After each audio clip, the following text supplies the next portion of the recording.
y voy a empezar a admitir primero a las personas. ¿Ya? Ya, Voy a yo dejar les voy a abierta avisar, yo les voy a avisar cuando esté listo la transmisión para que cuenten los segundos y estamos. Perfecto.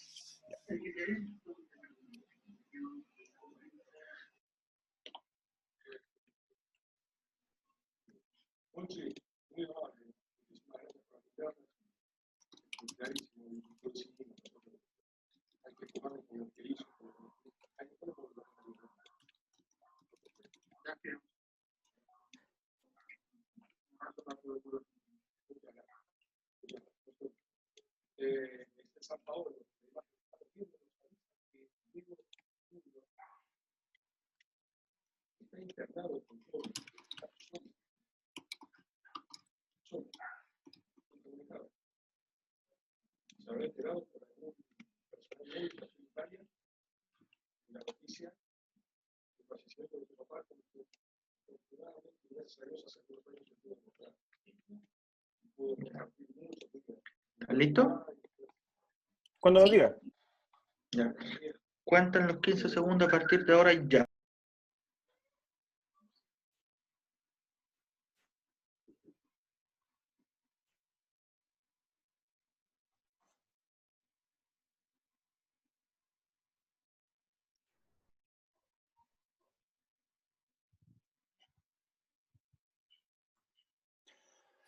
Bueno, vamos a comenzar con este tercer seminario. Damos la más cordial bienvenida a todos y a todas las estudiantes y profesores que están actualmente participando de esta conexión, este ciclo de seminario de habilidad de matemática del aula organizados por la carrera de Pedagogía en Matemática de la Universidad de O'Higgins. Recordando que el objetivo de este seminario lo que busca es profundizar en cada concepto que define estas habilidades curriculares en el área de matemática y cómo éstas se conectan con el trabajo de aula escolar. El seminario vamos a tener la misma modalidad que hemos tenido los dos miércoles anteriores. Vamos a tener un tiempo aproximado de 40-45 minutos para que nuestros invitados nos presenten el tema de hoy, que es resolver problemas. Y luego vamos a tener algunos minutos para hacer algunas preguntas, comentarios, dudas que quieran hacer estudiantes y profesores a nuestro invitado de hoy. ¿Ya? Dejo entonces con usted a Mariví para que haga la presentación de nuestro invitado. Hola, buenas tardes a todas y a todos. Estamos súper contentos, la verdad, desde la carrera de Pedagogía en Matemática de dar inicio hoy día a nuestro tercer seminario. De hecho, como que no podemos creer mucho que ya es el tercero y la otra semana terminamos. No hay más habilidades curriculares. Y eso, les damos la bienvenida, como dice Roberto, al seminario de hoy día. Estamos muy contentos de tener hoy día como invitado a Patricio Felmer. Patricio es ingeniero matemático de origen, matemático dedicado a la matemática, digamos. Hay que decirlo, Pato, Premio Nacional de Ciencia del año 2011. Y desde ese entonces hasta ahora, incluso de antes, la verdad, muy ligado al trabajo en torno a la educación matemática, cosa que sin duda es una ganancia para la comunidad en educación matemática, pensando en esta idea de que tengamos múltiples visiones, múltiples enfoques, Pato junto al equipo de ARPA en particular vienen haciendo un trabajo muy extenso en la última década en torno a la resolución de problemas en las aulas de nuestro país. Así es que le damos la bienvenida a Patricio, le agradecemos que haya aceptado la invitación hoy día y les invitamos entonces a estar súper atentos. Además, Pato nos sugiere que si tienen alguna pregunta a lo largo de la presentación que quieran realizar, la hagan. O sea, clásicamente diríamos que pueden interrumpir, pero estamos entendiendo que no sería una interrupción, sino que sería parte de la conversación. Por lo tanto, quienes nos estén viendo por Facebook, también si quieren pedir alguna aclaración, alguna extensión, hacer alguna acotación a lo largo de la presentación, yo voy a estar mirando el chat y quienes están conectados vía Zoom lo pueden hacer directamente en la plataforma de Zoom vía chat. Así que, sin más, le doy la palabra a Pato para que pueda comenzar compartiendo lo que trajo preparado para nosotros hoy día. Ok, hola. Saludos a todas y todos los estudiantes que se encuentran conectados a esta presentación. También seguramente algunos docentes, profesores, profesoras. Agradecer en primer lugar a Mariví, la Universidad de O'Higgins, por invitarme a presentar algunas ideas de resolución de problemas. Y tal como decía Mariví, cuando ustedes tengan alguna pregunta, yo estoy atento al chat del Zoom. No veo las conversaciones que pueden haber en Facebook, pero Mariví puede hacer llegar las preguntas en cualquier momento. Por supuesto que al final también vamos a tener un espacio para preguntas, pero muchas veces es interesante contestar preguntas y hacer preguntas durante la presentación, y de ese punto de vista estaré muy contento si las hacen, digamos, más que decir, pucha, me están interrumpiendo, todo lo contrario, poder intercambiar un poco ideas, preguntas, es más que interesante para mí. ¿Cierto? Mariví dice que yo fui matemático profesional. Bueno, soy matemático todavía. Digo, son cosas como... también soy profesor, no de profesión, pero sí hago clases y he hecho clases toda mi vida en la Universidad de Chile. Y me he nutrido mucho de los profesores, las profesoras, los estudiantes, y también de los otros académicos en particular.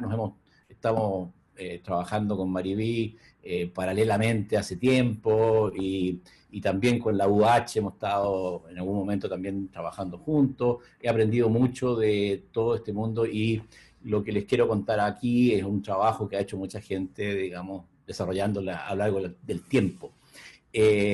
Así que, sin más, como dice Mariví, empecemos. Voy a compartir mi pantalla, tengo un PPT, y lo voy a presentar. Entonces, aquí estamos.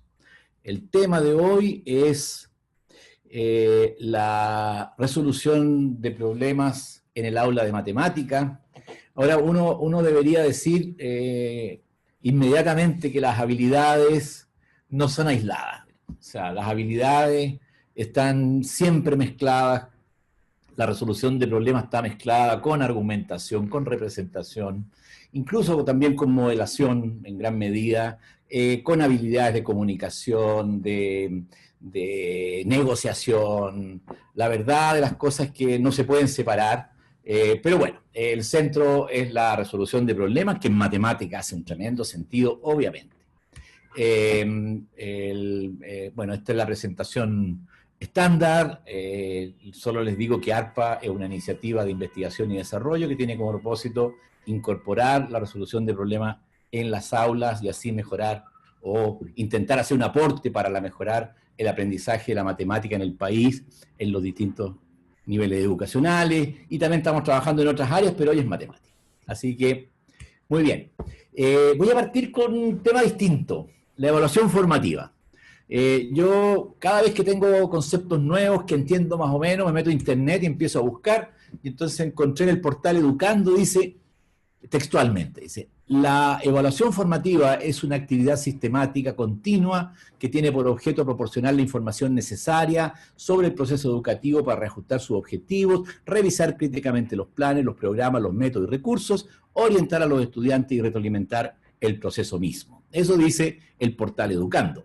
Y acá tengo lo que dice un portal LearnNC, está traducido, dice lo siguiente: dice, los docentes que participan en evaluaciones formativas dan retroalimentación continua y explícita a los estudiantes y le ayudan a contestar las siguientes preguntas: ¿a dónde voy? ¿Dónde estoy ahora? ¿Y cómo puedo acercarme a dónde quiero llegar? Con el fin de mostrar a los estudiantes cómo cerrar esa brecha entre dónde están académicamente y dónde quieren llegar, los docentes deben ayudar a los estudiantes a evaluar su progreso en el proceso de aprendizaje y darles una retroalimentación explícita y descriptiva específica de la tarea de aprendizaje. A mí me empieza a dar susto esta definición, porque dice una retroalimentación continua y explícita, y me da la impresión que la evaluación formativa resulta ser difícil. Incluso yo diría que es una tarea titánica si tengo 30 estudiantes o 40, intimidante quizá. Entonces me pregunto si se hace evaluación formativa en nuestras aulas. Y me hago otra pregunta: si se aprende sobre evaluación formativa en las escuelas de pedagogía. Y en la misma línea, si se aprende a realizar evaluación formativa en nuestra escuela de pedagogía. Porque una cosa es aprender sobre y otra cosa es aprender a hacerla. Esta tarea intimidante de evaluación formativa, continua, explícita para todos los estudiantes. Dejemos la evaluación formativa y vamos al tema de hoy día. ARPA. ARPA resulta ser el nombre de nuestra iniciativa, pero además coincide curiosamente con una actividad de resolución de problemas en el aula, que también se llama ARPA. ¿Ya? ¿Y qué es lo que es un ARPA? Es una actividad de resolución de problemas en el aula. Es como la unidad de trabajo clave que nosotros concebimos para incorporar la resolución de problemas en las aulas. Yo les decía que si tienen preguntas, simplemente háganmelas. Claro, pero no estoy mirando el chat. Ahora sí lo estoy mirando. ¿Ya? Entonces voy a decir, si tienen preguntas, coma, háganlas. ¿Ok? Encantado de poder responderla. Muy bien. Entonces, ¿qué es un ARPA? Entonces, ARPA, ya lo repito una vez más, ¿no es cierto? Es una actividad de resolución de problemas en el aula. Es una clase. ¿Ya? Este elemento central que tiene el ARPA es un problema. El problema define la actividad matemática que van a realizar los estudiantes. Y en el ARPA nosotros distinguimos 4 instancias. ¿Ya? Estas instancias no tienen un cambio súper formal y definitivo, pero dan la idea de lo que pasa en la clase. Entrega del problema, la activación, cuando los estudiantes se activan y empiezan a resolver el problema, consolidación, cuando ya logran resolver el problema y pueden explicarlo, y finalmente una discusión plenaria. ¿Ya? La primera y la última es curso completo, y las otras 2 son con grupos elegidos al azar. Usualmente una ARPA dura 45 minutos, ¿no es cierto? Una hora pedagógica. Sin embargo, puede durar perfectamente hora y media, o algún tiempo entre medio, y eso de acuerdo a los objetivos, a los tiempos que haya. Pero nosotros siempre decimos a los profesores y las profesoras, mira, planifica tú, ojalá, en un bloque de 2 horas pedagógicas. Porque si está buena la actividad, tienes que dejar que siga y no cortarla. Entonces, es una actividad que dura entre 45 y 90 minutos. Fíjense lo que dice a continuación. Un ARPA exitoso, algo que lo dije, pero quiero repetirlo. En una actividad de resolución de problemas, el problema es la actividad central. El problema. Y un ARPA exitoso permitirá a todos los estudiantes resolver el problema. Sí, a todos. Debo decir que no siempre las ARPAs son exitosas. A mí me han resultado ARPAs no exitosas. Es un desafío siempre que sea exitosa, pero ¿cómo se mide que si es exitosa o no? Es si todos los estudiantes han podido resolver el problema. Posiblemente algunos estudiantes resolverán una versión un poco más simple del problema y otros una versión un poco más compleja del problema. Pero este elemento de que todos pueden resolver el problema es central y apunta directamente a la inclusión en el aula de matemáticas. La idea es que al final del ARPA todos los estudiantes sientan que lograron resolver el problema. Tremendo desafío para el profesor, la profesora, poner un problema que pueda resolver todos los estudiantes. Usted sabe lo que eso significa. Muy bien. A continuación viene la pregunta. ¿Qué es un problema? Y aquí hay una definición que no tiene pretensiones de ningún tipo, excepto comunicar los elementos claves para nosotros. Primero que nada, un problema es una actividad matemática. Eso yo siempre digo para distinguirlo de los problemas de amor, de los problemas de estomacales. Esta es una actividad matemática, para la cual la persona que la enfrenta no conoce un procedimiento que le conduzca a la solución. Eso es central. Pero hay otras cosas importantes. La persona tiene que tener interés en resolverlo. debe suponerle un desafío. Pero no basta con que sea un desafío, tiene que sentir que puede resolverlo. Esos son los elementos centrales de un problema. Entonces, un problema no es una cosa escrita, no es una cosa dicha, es una cosa que tiene que ver con quien lo enfrenta. El problema involucra a la persona que lo va a resolver. ¿Ok? Y finalmente, sacar un prejuicio, malentendido, etcétera, que existe en nuestro sistema, que dice que los problemas deben ser planteados en un contexto cotidiano, de la vida real, todas esas palabras que se usan. La verdad es que un problema puede estar planteado en un contexto matemático o no matemático. Muy bien. Ay, se me perdió la flecha. Aquí estamos. Y aquí tiene usted un problema. No me digan que ese problema es de la vida real y del mundo cotidiano ni de la feria. Pregunta, ¿cuántos cuadrados pueden contar? Y aquí sí le contestan por el chat. Y si hay gente en Facebook, le contestan a Maribí, y Maribí me cuenta. ¿Cuántos cuadrados hay? A ver. 16. Francisca dice 16. ¿Ya? ¿Alguna otra? Yo no sé por qué Francisca se puso... Ah, mira, hay 24, dice. Varios, dice otro. Hay muchos. 26, 25. Oye, pero ¿por qué están contando si esto no tiene nada que ver con la vida real? Uno se interesa porque le parece que puede, que es fácil. Bueno, 24 o 25. A ver. Uno lleva 30. Depende, dice. A ver, depende. ¿Depende de qué?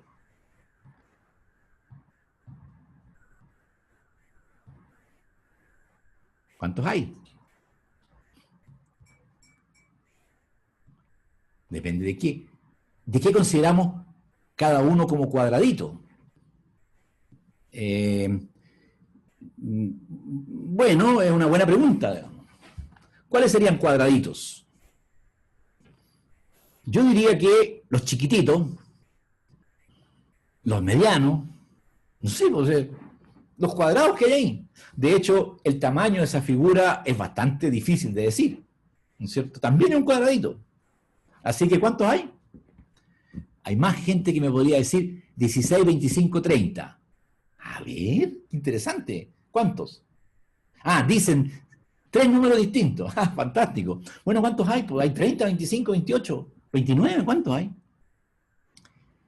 Interesante. Porque sin mucho andar, ustedes están tratando de contar el número de cuadrados que hay. Ese es un problema. ¿Ok? Bien, sigamos. Si hay preguntas, no duden en hacerlas. Ahora, cuando uno dice, todos los estudiantes resuelvan el problema, entonces yo tengo una cartita bajo la manga. Si hay un grupo que está un poquito complicado con el problema, le digo, oye, ¿y si el cuadrado de 3 por 3? Ah, entonces es fácil. ¿Cuántos hay ahora? ¿Ahora me pueden decir?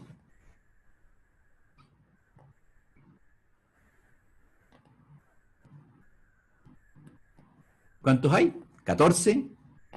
14.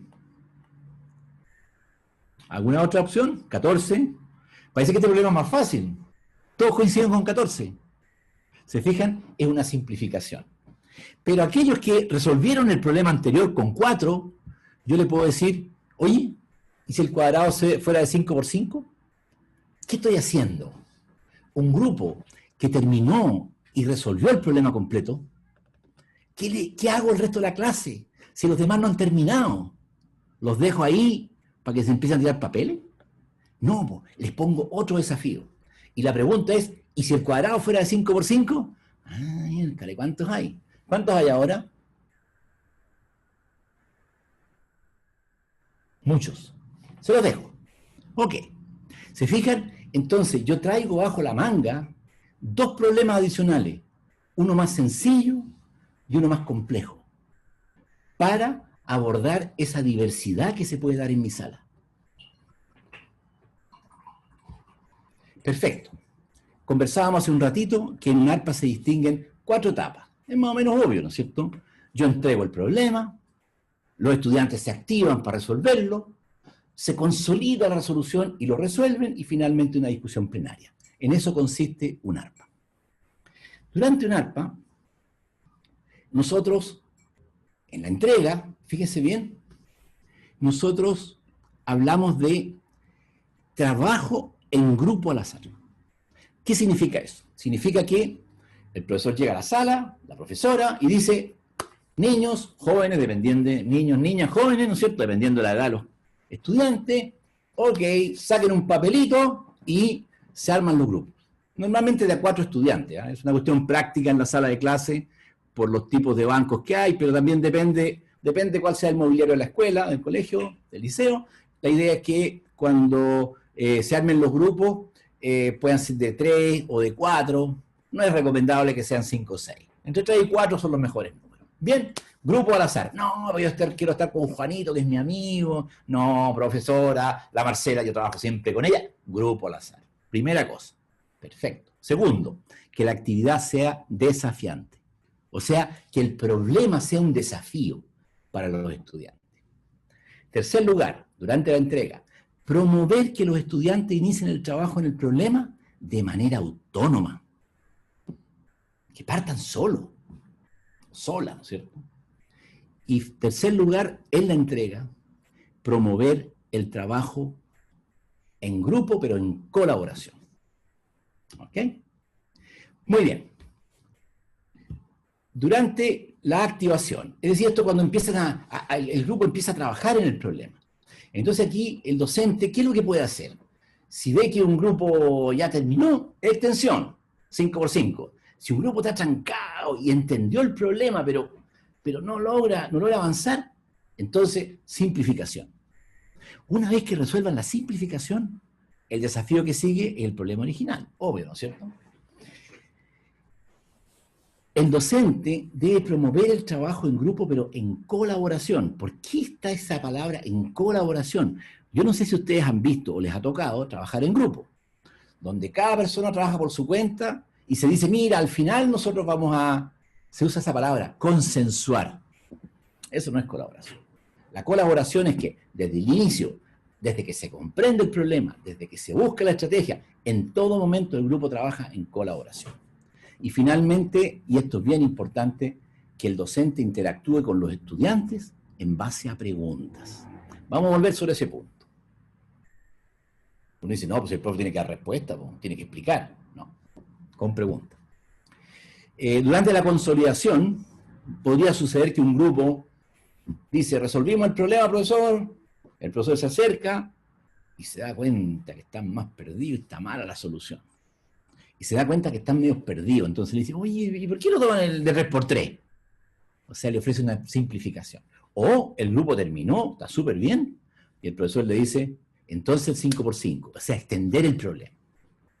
De nuevo, interactuar en la consolidación con los estudiantes en base a preguntas. Preguntar cómo, por qué.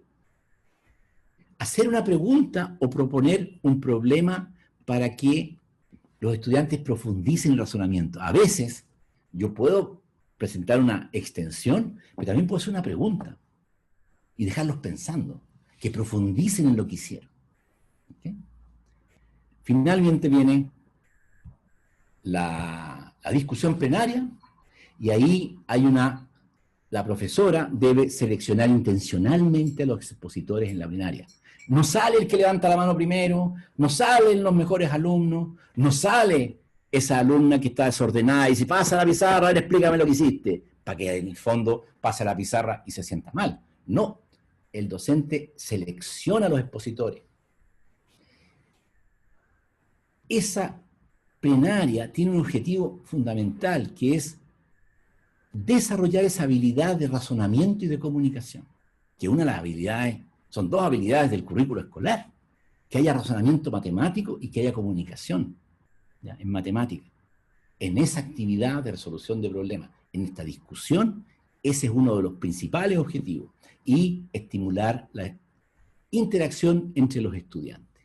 Vamos a volver un poquito sobre este punto. Esas son todas las cosas que dije que pasan en un ARPA. Son muchas. Tenemos una presentación que dura unos 45 minutos, nos pasaríamos 3 horas. Voy a elegir algunas. ¿Ya? Las que a mí me parecen más... bueno, se me pasó, déjenme ver esto. Claro, tal vez antes de decirlo, todas estas cosas ocurren. Cada una de estas cosas nosotros las llamamos artefactos pedagógicos. ¿Ya? ¿En qué sentido son artefactos pedagógicos? En que están presentes en ARPA, pero si ustedes se fijan, esto lo podemos usar en cualquier actividad. Realizar trabajo en grupo al azar puede ser para otro tipo de clase. Que los problemas o las actividades sean desafiantes, no solo en resolución de problemas, pueden haber otras cosas. Que los estudiantes inicien de forma autónoma su trabajo. Ese es un artefacto que no tiene por qué ser resolución de problemas. O sea, estos artefactos se pueden usar en cualquier actividad. Pero están presentes en el ARPA, que es lo que nos mueve hoy. Y como no vamos a tener tiempo para todo, vamos a mirar con un poquito de cuidado las que están marcadas en negrita. ¿Ya? Y ahí vamos a hacer una especie de diálogo con estudiantes ficticios para entender mejor de qué se trata. ¿Preguntas? Si hay preguntas, por favor. 2 minutos me detengo si tienen preguntas. Aprendí que hay que esperar un poquito cuando uno hace preguntas, cuando está en el Zoom. Porque aparte de que la persona tiene que pensar, hay un poquito de tiempo entre que mi voz llega y la voz de la persona que pregunta viene de vuelta. Así que voy a esperar un poquito. Si tienen preguntas, usen el chat o se las hacen a Mariví en el Facebook.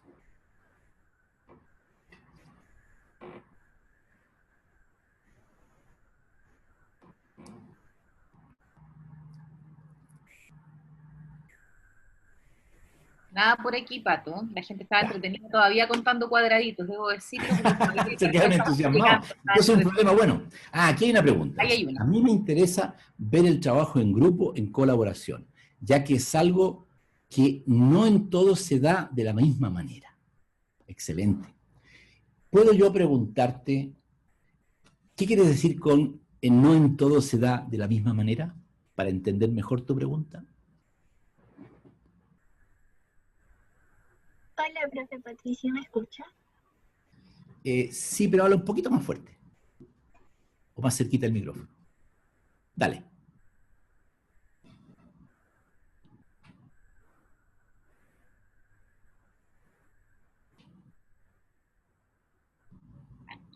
Francisca, estás con el micrófono. Ya, ahora sí creo. Ahí sí, Dale. perfecto. ¿Sí?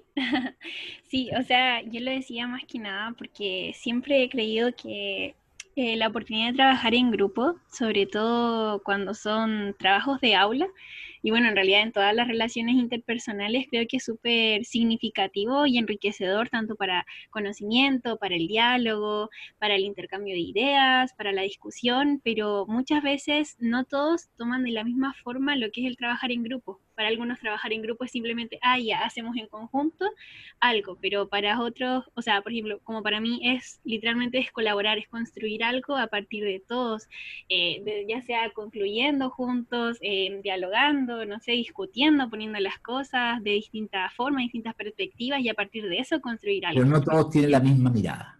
Exacto. Perfecto, clarísimo. Mira, eso efectivamente pasa. Pero en la sala de clases, aparte de los estudiantes, está el docente.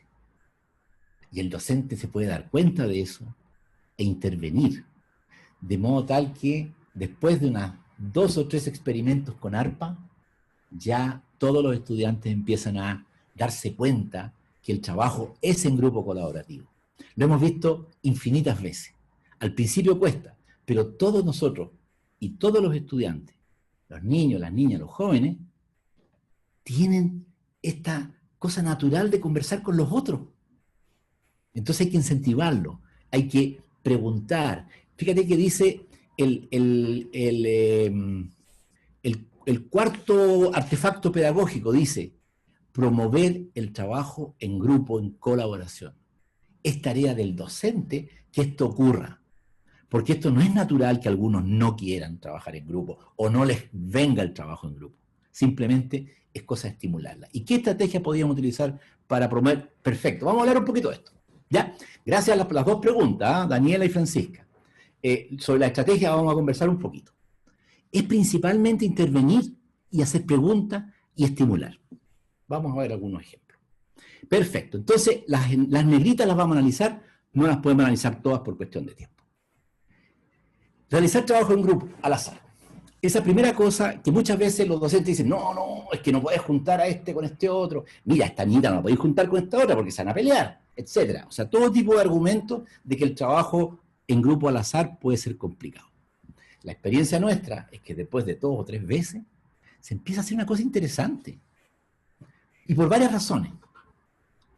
En primer lugar, especialmente si los niños son más chicos, puede jugar con, por ejemplo, estos dibujitos, o sea, ¿cómo se llaman estas son de goma eva, una cosita, no sé cómo se llama, pero o con cartas, después con los más grandes pueden hacer un programa con el computador, con el teléfono que les manda a decir con quién va a trabajar, y fíjense que ese es un tema que a veces los mismos estudiantes pueden decir, la próxima vez le toca a ustedes decir cómo vamos a elegir el grupo al azar. Se pone interesante. Incluso, antes de llegar a la sala, cuando tienes que hacer un arpa, uno piensa, ¿y con quién me irá a tocar? ¿Ya? Y esto de hacer grupos al azar tiene una tremenda consecuencia de integración en la sala de clase. Ustedes saben que muchas veces, por distintas razones, de repente en una sala de clase, a las niñas con los niños no les gusta juntarse. Y entonces, cuando se hacen grupos, dicen, no, yo quiero trabajar con las niñas porque me siento mejor con las niñas. O los hombres dicen, no, yo quiero trabajar con los hombres porque no, las niñitas, no sé qué. ¿Ya? Cuando hay grupo al azar, no sabes con quién te toca. Segundo, muchas veces en la sala de clase, los alumnos y alumnas más aplicadas se sientan adelante, y ¿quiénes se sientan en la última fila? Los que tiran papel, los buenos para conversar, las chicas buenas para conversar en las últimas filas. Cuando hace grupo al azar, se mezclan todos.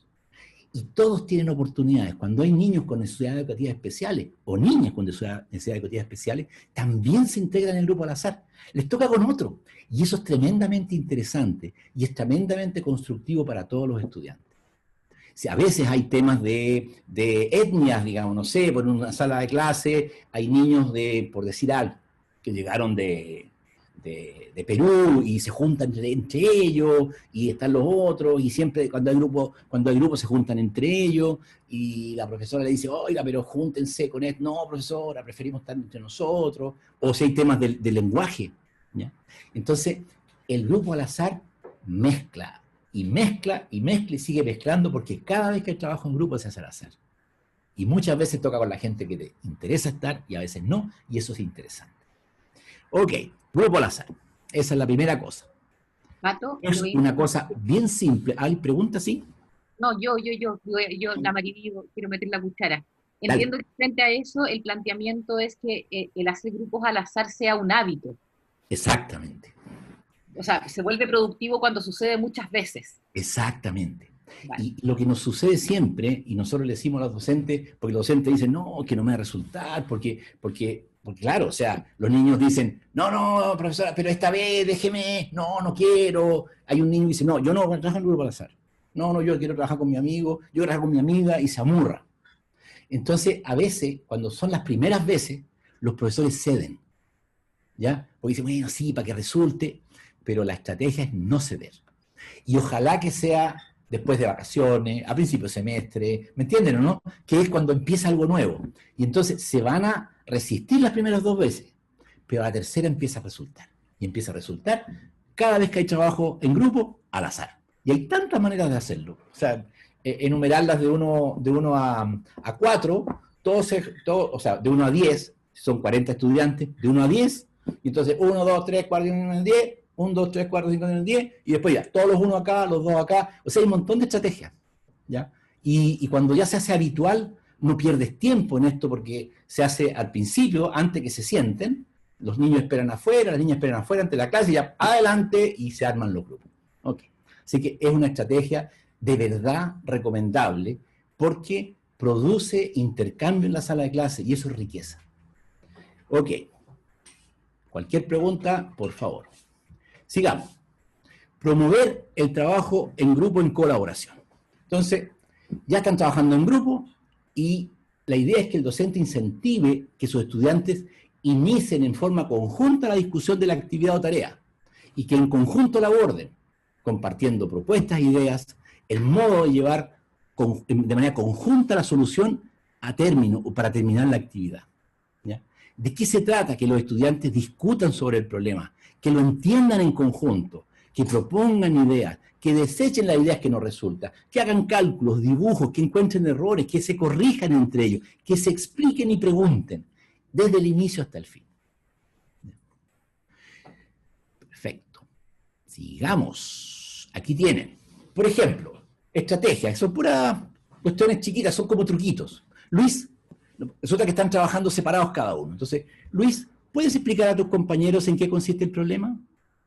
Ah, y entonces le empieza a explicar y el profe se va, se los deja hablando. O cada uno está pensando callado, leyendo el problema, no entiende nada. Entonces llega la profesora y le dice, ¿y qué van a hacer con este problema? ¿Cuál es la estrategia que van a intentar para resolver el problema? Otra pregunta. Resulta que Marcela es la mejor del curso, va súper rápido, y está calladita leyéndolo. ¿Sí? Marcela, ¿puedes contarle a tus compañeros lo que estás pensando? O sea, con esas preguntas los pongo a discutir. Ustedes ven una foto ahí de niños trabajando, de niñas y niños trabajando colaborativamente. Están discutiendo, están mirando, están haciendo cosas en conjunto. Y eso parte desde el inicio. Perfecto. Interactuar con los estudiantes en base a preguntas. Cada vez que un grupo tiene una pregunta, una duda, el docente tiene la oportunidad de ayudar al grupo a descubrir la respuesta o ayudarlo a buscar la respuesta. Para eso, el docente hace una pregunta, de vuelta, devolviendo la responsabilidad al estudiante. Hacer lo contrario, que es darles la respuesta a la pregunta, le quitas la posibilidad de encontrarla por ellos mismos. Y eso tiene un efecto, porque le quitas a los estudiantes la satisfacción de encontrar la respuesta. Y voy a decir, también, porque a veces no es solo satisfacción, a veces alegría de encontrar la respuesta. Entonces, cuando los estudiantes no comprenden el problema que deben realizar, el docente puede hacer una pregunta relacionada con el problema. Por ejemplo, el estudiante, el problema de los cuadraditos, entonces le pasa el problema de los cuadraditos y un grupo está ahí, profesor, no entendemos qué es lo que hay que hacer. Entonces, bueno, pero a ver, ¿qué es lo que tienen ahí en el dibujo? Un cuadrado con hartos cuadraditos. ¿Ah? ¿Y qué es lo que hay que hacer en el problema? Hay que contarlo. Ya, pues, los niños responden. ¿Ya? O sea que si uno al hacerles una pregunta sobre el problema, normalmente los niños pueden responder entre ellos. Son 4, imagínense. No siempre contesta el mismo, pero entre los 4 muchas veces aparece uno que responde. Entonces responden ellos. Para que los estudiantes descubran un error en un cálculo, argumento, razonamiento, el docente hace una pregunta para que los estudiantes respondan por sí mismos al error.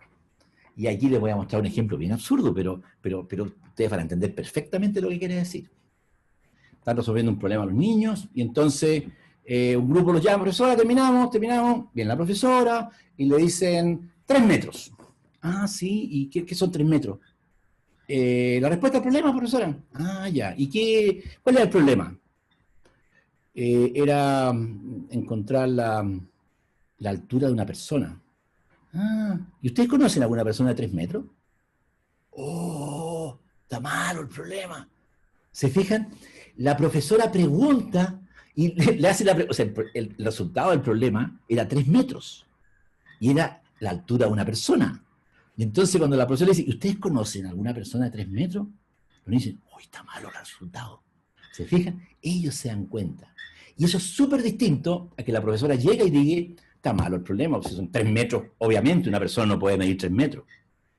Ahí se quedan, no sé cómo hacer, no entendí nada. ¿Se fijan? Esa diferencia es hacerles una pregunta para que el docente, para que el estudiante o los estudiantes del grupo se den cuenta que está malo, les das a ellos, a ellas, les das esta idea de que ellos están llevando adelante el problema. Esto es un poquito como el teatro. Sigamos. Interactuar con los estudiantes en base a preguntas. Y aquí tenemos como una especie de diálogo, ¿no es cierto? Entonces, aquí estamos, grupo, profesora, no entendemos el problema. Entonces, chicos, ¿pueden mostrarme un cuadrado pequeño? Ahí, señorita, ahí un cuadrado. ¿Uno más grande? Y muestran el grande. ¿Es posible contar cuántos hay? ¿Se fijan? Pregunta. Después llega el grupo y dice, profesora, contamos 17. Entonces contaron los chiquitos y el grande, ¿no es cierto? Entonces la profesora dice, oye, ¿y hay cuadrados medianos? Oh, de veras, nos falta contarlo. Y se ponen a contar. Otro grupo dice, hay 29 cuadraditos, profesora. Entonces la profesora les dice, a ver, cuéntenme cómo los contaron. Y entonces las niñas, los niños empiezan a contar cómo lo hicieron. Y se enredan para explicarlo. Entonces, cuando están enredados, la profe dice, oye, entonces no está nada claro cómo lo hicieron. Y se va. Y los deja pensando. O les pregunta, ¿están seguros que son 29? ¿Cómo lo hicieron? ¿Se fijan? O sea, ante esa respuesta, que la profesora sabe que está malo. Se sabe que no son 29. Pero ¿para qué les va a decir? Hace que ellos expliquen y al explicar empiecen a enredarse o no se enredan y se dan cuenta, oh, nos faltaba un cuadradito al medio, por ejemplo. Entonces, ese es un diálogo, interactuar con los estudiantes en base a preguntas. Preguntar cómo y por qué. ¿Ya? Entonces ahí, cuando los estudiantes dan una solución al problema, el docente pregunta, ¿cómo lo hicieron? Explíquenme. Es que, profesora, yo lo dije nomás. Ah, no, explícame cómo lo hiciste, ¿dónde lo sacaste? Y entonces los compañeros empiezan a opinar.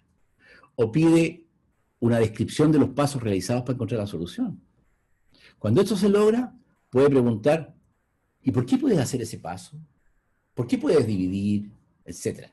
¿Ya? ¿Puede explicar por qué está correcto? ¿Puede decir si la solución es única? ¿Por qué? Siempre pregunta, siempre pregunta. Preguntar cómo y por qué. Encontramos 30 cuadraditos, profe. Ah, sí, ¿están seguros que no hay más? Cuéntenme, ¿cómo los contaron? Entonces Pedro dice, son 30 cuadraditos, profe. Ah, sí. ¿Y tú, Juan, puedes mostrarme cómo?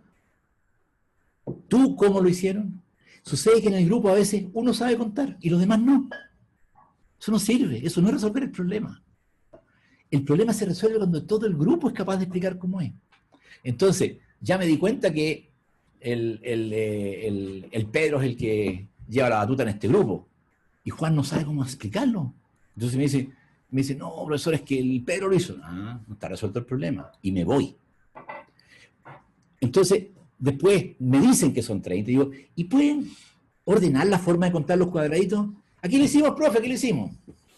Hay 16 de 1 por 1, hay 9 de 2 por 2, 4 de 3 por 3 y 1 de 4 por 4.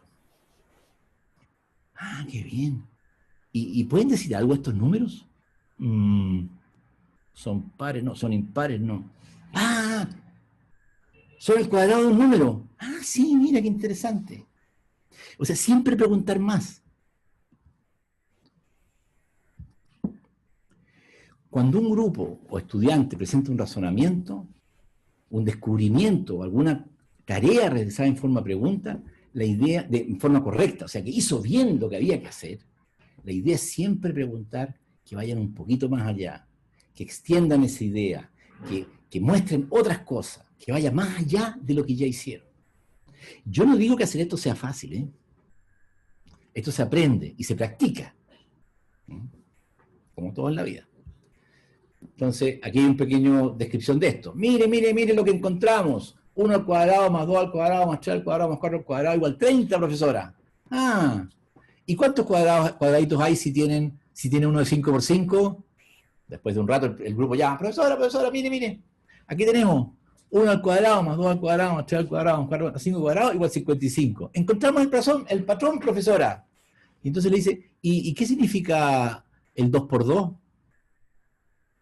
Realmente, o el 3 por 3. Dice, son los cuadraditos 3 por 3. Po.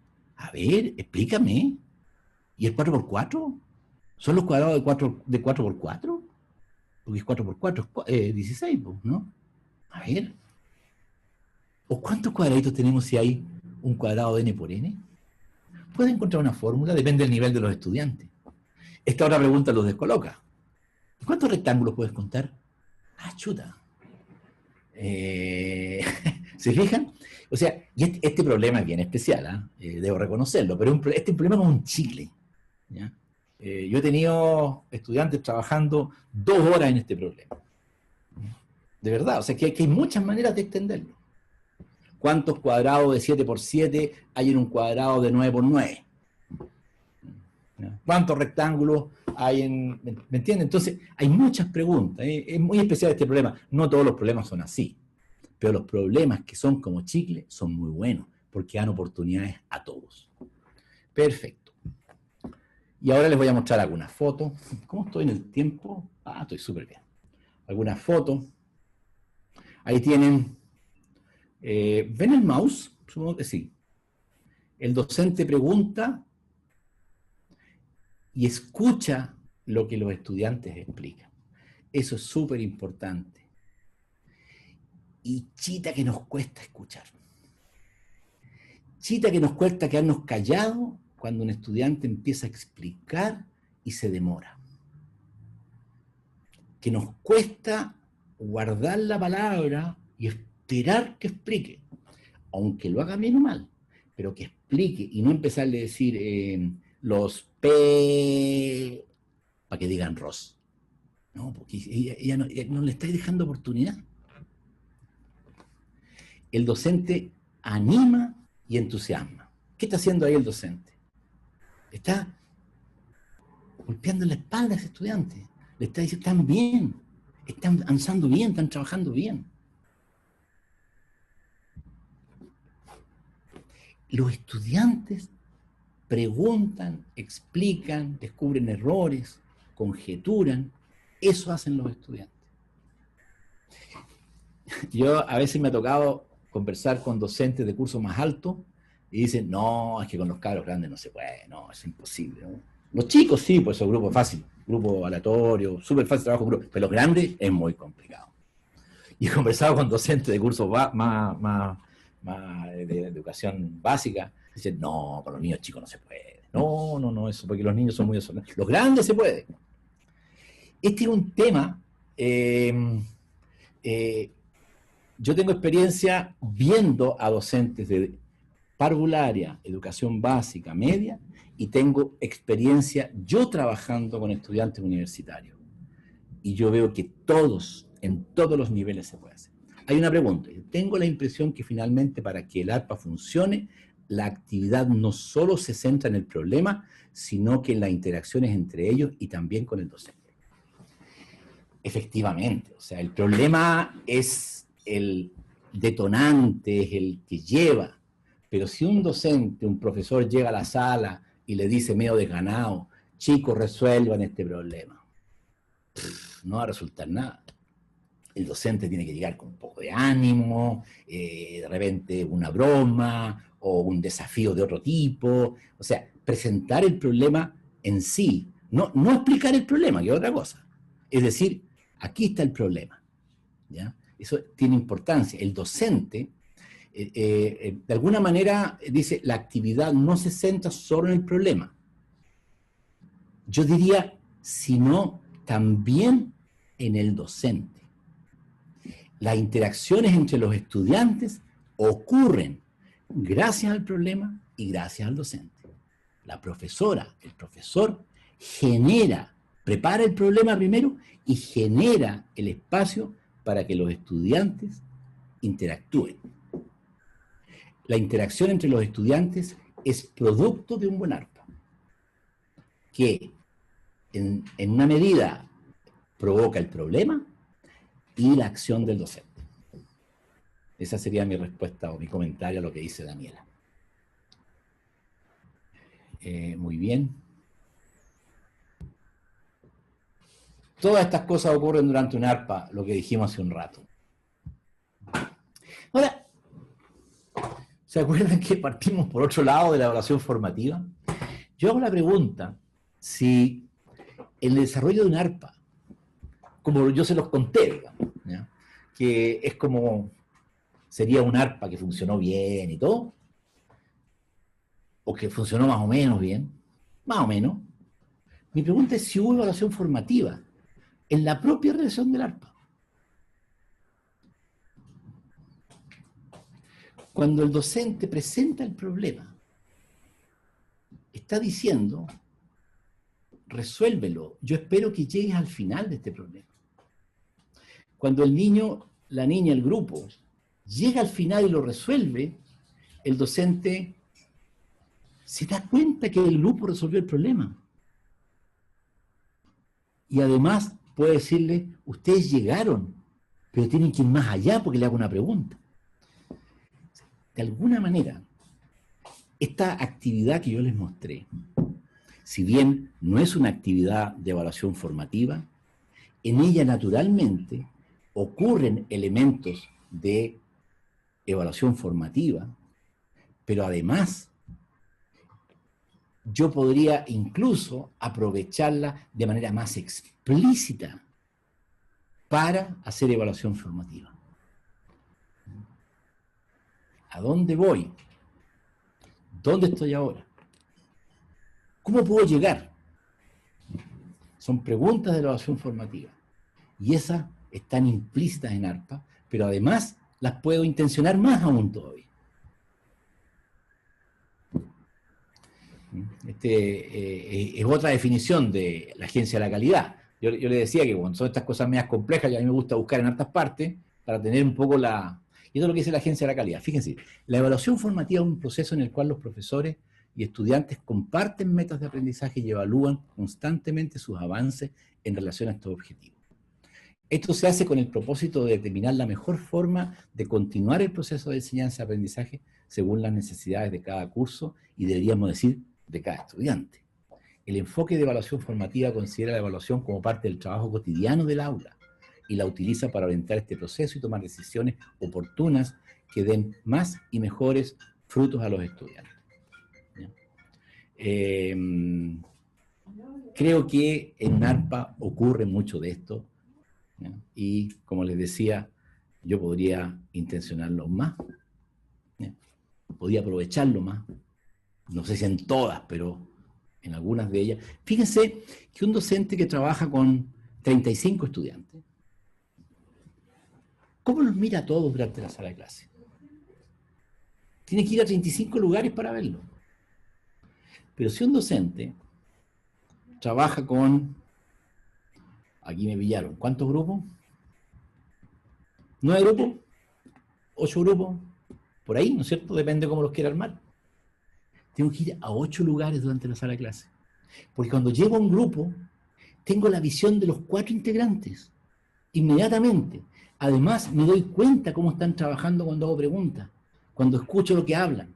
Entonces, la oportunidad de estar con todos los estudiantes durante 1 hora y media, de haber estado viendo cómo está trabajando cada uno de los estudiantes y sin perder de vista a los demás, porque si lo empiezo a hacer, si estoy trabajando de manera en una actividad que no es muy interesante para los estudiantes y empiezo a hacer esta evaluación formativa uno por uno, los demás se me ponen a desordenar. Pero si están trabajando en una actividad metidos en el problema, no pasa nada si estoy un rato con un grupo. Entonces, da muchas oportunidades. Eso es lo que yo quería transmitirles, que esto es anexo al ARPA, y yo no sé si ustedes ven ahí. La verdad es que hay un elemento clave de la resolución de problemas, que es cuando un grupo resuelve un problema. Esta foto fue sacada de un taller de educación superior, educación técnico-profesional, cuando ese grupo resolvió el problema. El profe se acercó, en realidad era un video, estas son fotos del video. El profe se acercó, los escuchó y de alguna manera les hizo saber que habían resuelto el problema. Y fíjense lo que pasa. Resolver problemas es una maravilla. Cuando uno resuelve un problema, uno se pone contento. Y esa parte es tremendamente importante. En la matemática, las emociones son claves. Cuando yo resuelvo un problema, me pongo contento. ¿Y por qué? Porque me siento orgulloso, porque siento que puedo hacer más, porque es un logro que yo tengo y con mi equipo, y quiero ir por más. ¿Por más qué? Más problemas. ¿Se fijan? Entonces, también la resolución de problemas nos da muchas oportunidades para motivar a los estudiantes. No sé qué pasó aquí, pero llegó el final de mi presentación. Voy a bajar mi chat, y quedo atento a las preguntas que ustedes puedan tener. Podemos tener una conversación a continuación muy libre de estos temas o de otros que ustedes quieran plantear. Muchas gracias, bueno, agradecemos a Patricio por la presentación. Vamos ahora a dar algunos minutos para, si es que alguien quiere hacer alguna pregunta, alguna duda, algún comentario al invitado. siéntanse libres de poder hacerlo, ya sea a través del Facebook o aquí en la conexión de Zoom. ¿Ya?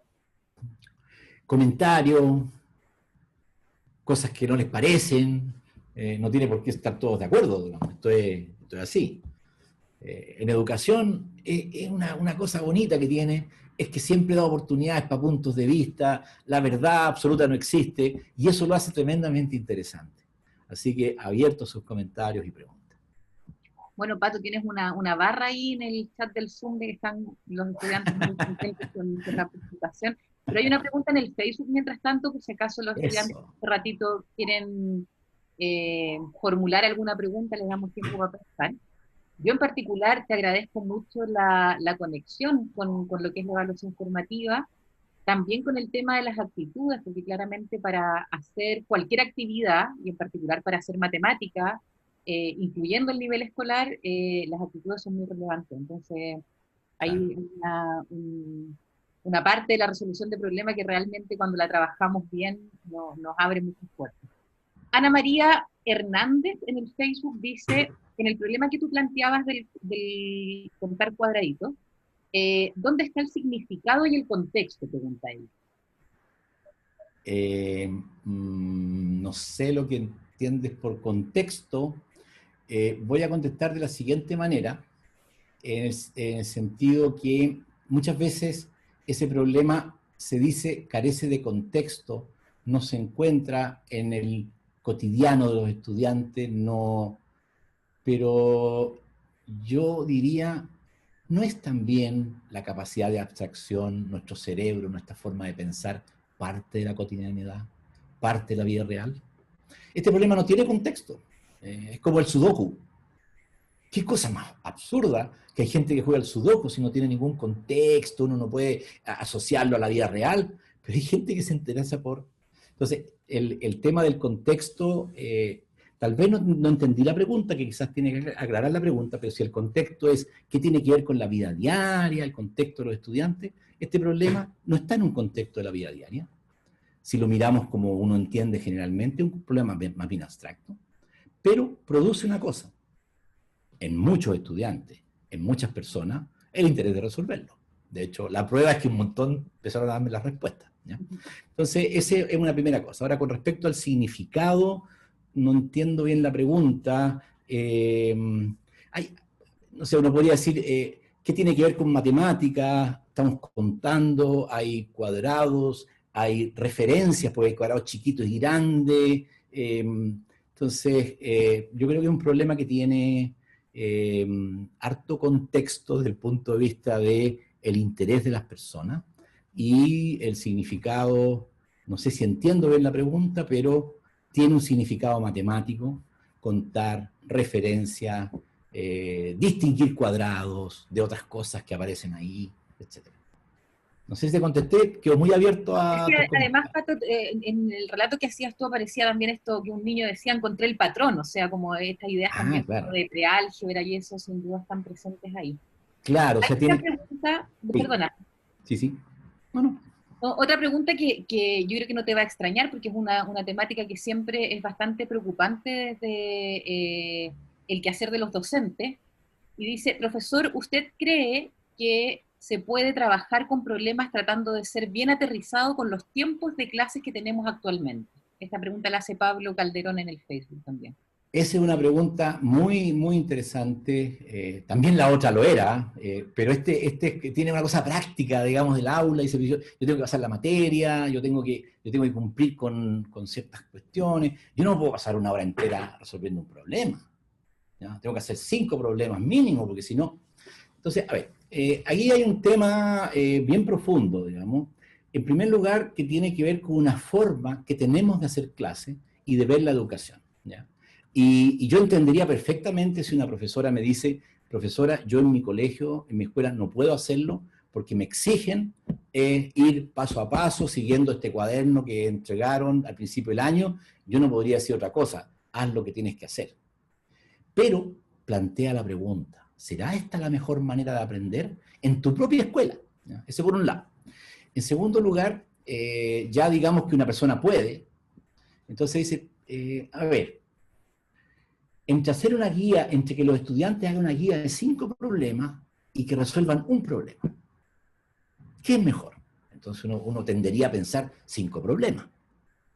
Ahora, si esos problemas son más o menos parecidos a los que yo hice, es posible que los estudiantes puedan resolver 5 problemas en 1 hora y media.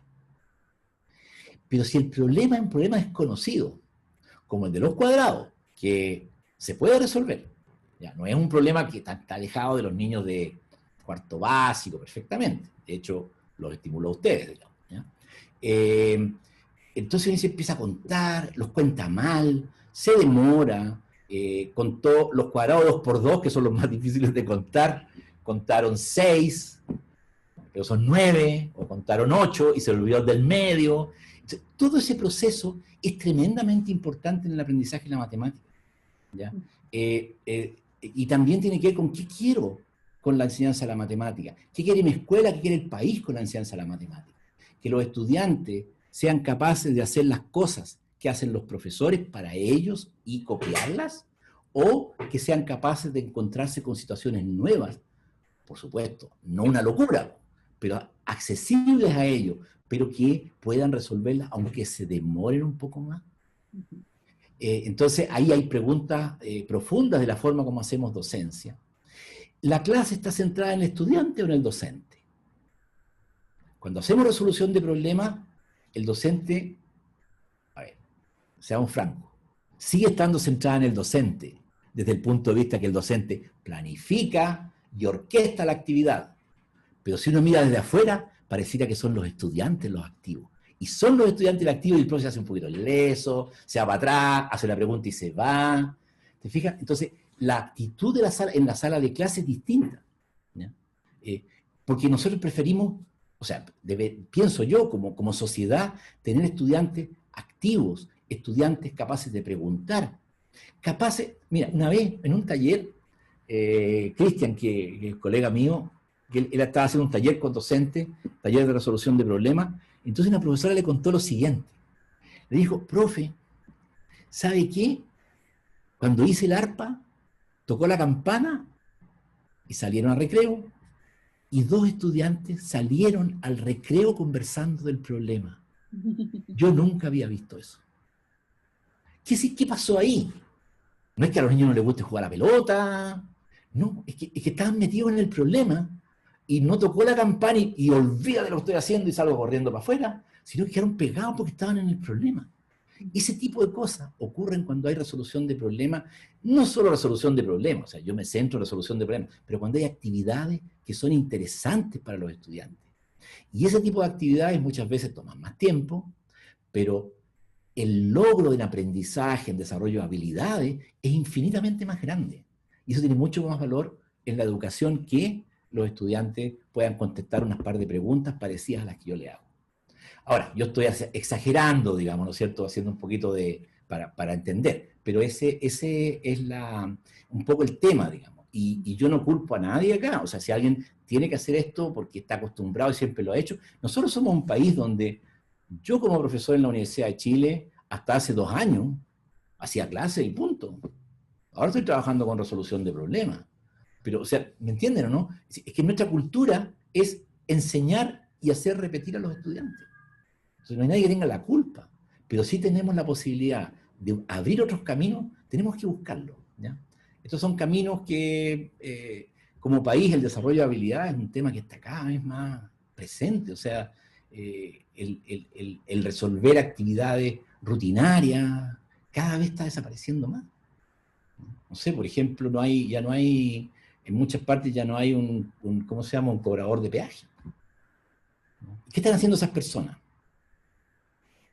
Bueno, ahora estamos en una situación especial, ¿eh? Hay una cosa que yo debía haber dicho al principio. Mi charla, mi presentación, estaba puesta en una situación no COVID, ¿ya? Aunque todas las cosas que dije tienen sentido en COVID, son, como ustedes saben, mucho más difíciles, ¿ya?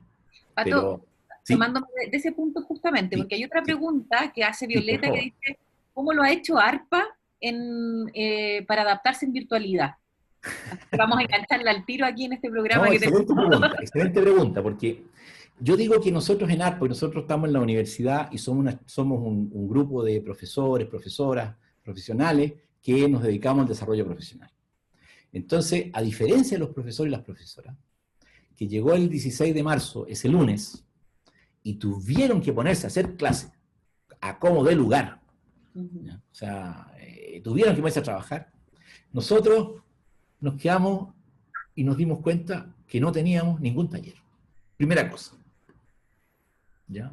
Porque nosotros, todos nuestros talleres son presenciales, eran presenciales al menos. Entonces, primera cosa, ningún taller. Estábamos trabajando con el colegio XX, nos llamaban por teléfono, si sabéis qué más, resulta que con la pandemia no podemos seguir con el taller, nos quedamos sin taller.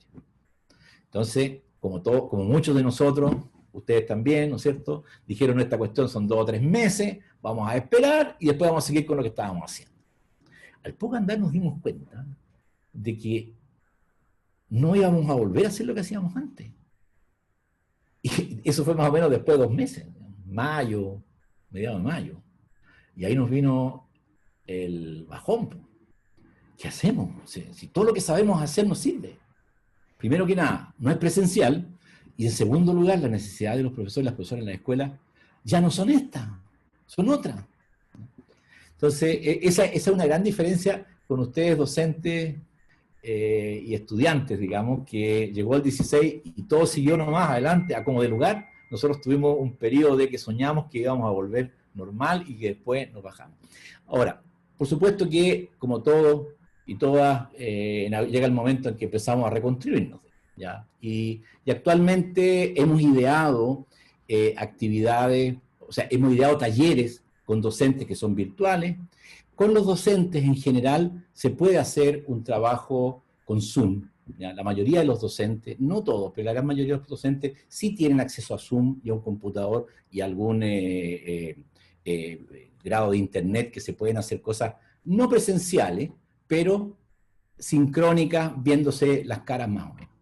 Esa parte es más simple, pero hay un problema más complejo que son los docentes con sus estudiantes, que ahí la cosa es más distinta, especialmente, claro, en colegios con estudiantes con dinero, están todos con Zoom, pero en la gran mayoría de colegios y escuelas en Chile no están con Zoom. Hay algunos que tienen, otros que no, está el WhatsApp, está el teléfono, incluso a veces el mismo teléfono tiene complicaciones.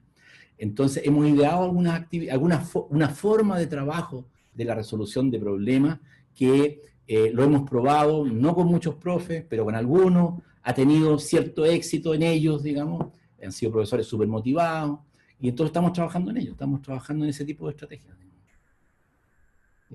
Por decirles una sola cosa, es que si bien en presencial la resolución de problemas ocurre en una actividad que dura 45 a hora y media, la propuesta no presencial que nosotros hacemos a los docentes es que dure una semana. ¿No? Que el lunes se presente el problema, que los estudiantes trabajen durante la semana y que el viernes, no sé, el jueves en la tarde, no sé, ya eso depende de cada uno, que los estudiantes entreguen una solución, y la plenaria casi nunca se puede hacer, pero el docente puede juntar la respuesta y dar una respuesta, por ejemplo, con un pequeño video, ¿ya? Entonces, hemos ideado una secuencia de actividades que es más o menos resolución de problemas, como yo lo he contado, y que tiene la necesidad para llevarlo a la práctica de una tremenda creatividad de los docentes, porque cada cual tiene estudiantes distintos, con condiciones distintas, incluso van variando en el tiempo. Entonces, pero en eso estamos nosotros, y están ustedes luchando contra esta situación compleja, digamos, que nos toca vivir como humanidad. Pato, te agradecemos muchísimo el tiempo, la buena disposición para conversar, además, no solamente presentar, sino que conversar. Destacaban también algunas personas en el Facebook que igual les llamaba mucho la atención la importancia, dice Paulina Sandoval, de prestar atención a lo que significa el interés de los estudiantes por resolver problemas y cómo eso se va generando al final. No es una cosa que sucede, sino que es algo que... No, claro, ahí hay que trabajar, pero hay formas que... Claro. O sea, mira, fíjate que hay una cosa, todo esto que yo les cuento, ninguna tiene una forma compleja de realizarse. Lo complejo es que son muchas cosas simultáneas, como ustedes saben. Entonces eso requiere de tiempo y hacerlo hartas veces hasta que uno ya empieza a pillar un poco la hebra como son las cosas en educación. Pero claro, o sea, no es de un día para otro uno se pone a hacer preguntas, porque salen preguntas fome. Sí, bueno, personalmente yo estuve súper encantado de estar acá, de estar en la Universidad de O'Higgins, de contestar sus preguntas y también de saber que están escuchando. Así que muy agradecido a Mariví por la invitación. En otra oportunidad, cuando tú quieras, yo encantado vengo a Rancagua, a la UH. Bueno, virtualmente todavía. Pronto y sin duda vamos a crear ahí alguna iniciativa para poder compartir de manera más directa. Te damos muchas gracias, Pato, por haber estado con nosotros hoy día. Me van a cobrar la palabra, cóbrenla, yo vengo. Sí, te la vamos a cobrar, por supuesto que sí. Encantado. No, de verdad, me encanta. Aquí hay hartos alumnos, así que ellos me van a cobrar la palabra a mí, así que va a ser un efecto dominó. Vamos a hacer un taller de repente de resolución de problemas, encantado, o sea... Y bueno, también pensando en los profesores y profesoras de la región, del sistema educativo de la región de O'Higgins, que la gran mayoría sigue el chat y ha seguido el ciclo de seminarios, va a ser muy interesante. Te damos las gracias, le voy a dar el pase a Roberto porque él nos va a dar alguna información que es relevante respecto de cómo seguimos. Así que yo por ahora cierro agradeciéndote, Pato, muchísimo que nos hayas acompañado. Muchas gracias a mí también, a ti también y a todos los presentes y las presentes. Sí, mire, antes de finalizar les comento que recordar más que nada que los videos de cada una de las presentaciones que hemos tenido hasta ahora, del seminario de representar, de modelar y ahora el de resolver problemas, van quedando los videos en el Facebook Live y también en el canal de YouTube de la Universidad de O'Higgins. La próxima semana nosotros vamos a compartir información respecto de cómo vamos a entregar las presentaciones al finalizar este ciclo de seminario, para que estén pendientes respecto de la próxima semana. Y la próxima semana entonces los dejo a todas y a todos invitados a que nos podamos reunir nuevamente para nuestro cuarto y ya nuestro cierre de este ciclo de seminario de habilidades matemáticas en el aula, con nuestro último tema, que es el de argumentar, comunicar. Las mismas conexiones a través del Facebook Live, a través del Zoom, del link de Zoom que vamos a estar compartiendo a la misma hora, el día miércoles 2 de diciembre a las 18 horas. Comenzamos entonces con esta transmisión.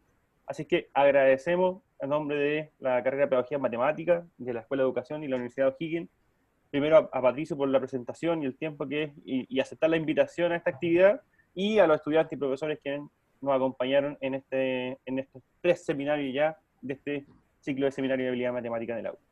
Así es que los dejamos cordialmente invitados a todas y a todos para la próxima semana, y que tengan una buena y linda semana. Nos vemos, que estén bien. Chao, chao.